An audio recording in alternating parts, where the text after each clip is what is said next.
reviewing the Vivosun greenhouse, available on Amazon. It comes in this little box and weighs only 10 pounds. Here, the contents of the box are laid out for display.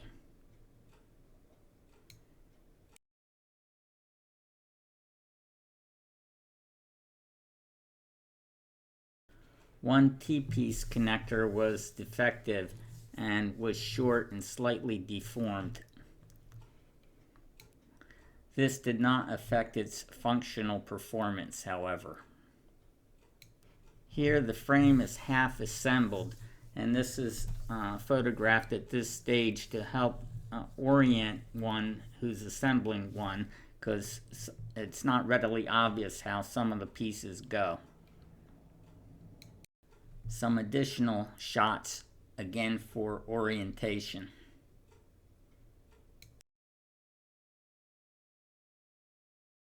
The metal end connector here was crushed and deformed.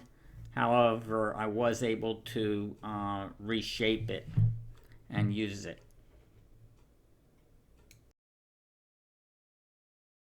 I placed the completed frame on top of my raised planter bed. I moved soil to the edges so that it would rest flatly against the soil. The plastic covering simply drapes over the frame. I thought I would need help in doing this given how large it was, but I was able to do it by myself.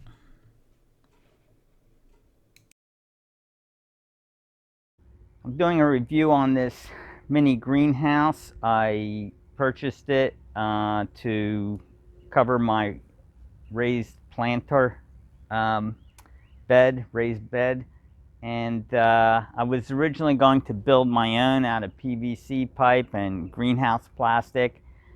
And when I considered all the different things that I needed to do, the fact that the PVC plastic would destroy the covering plastic unless the PVC were painted or protected from it or whatever, I thought, oh my God, this is getting a little more complicated than I wanted to get involved with. I checked on Amazon. I found this that fits my bed fairly well, and I just installed it. And it has these 3 flaps in the front, which zip out. So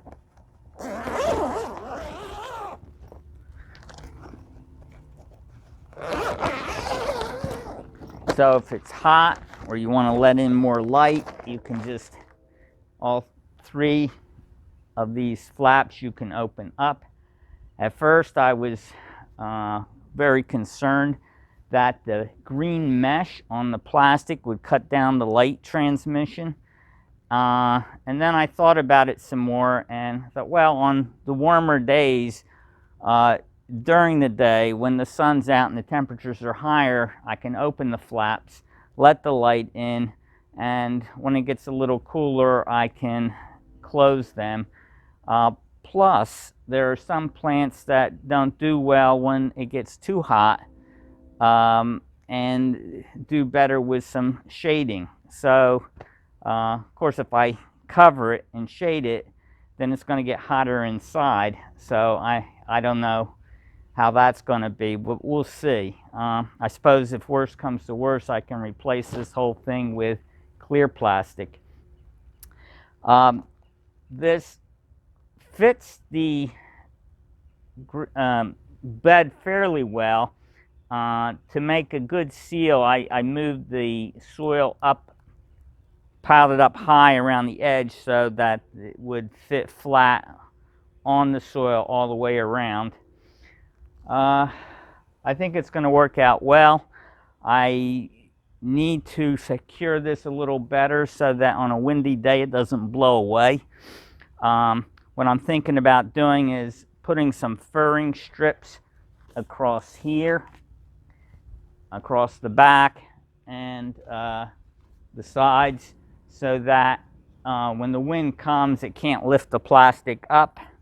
I'll probably have to secure the frame a little bit to the edge of the planter as well, just to make sure it doesn't blow away on a windy day. And then in a couple of months, when it's consistently warm, the whole thing will dismantle. It'll fold up into a very tiny package, so it won't take up much storage space. This thing just pulls right off and can be folded up and stored away. So when fall comes around and I need it again because it's getting cold, I just pull it out and prop it up again. So I think it's going to work out well. Time will tell. Thanks for watching.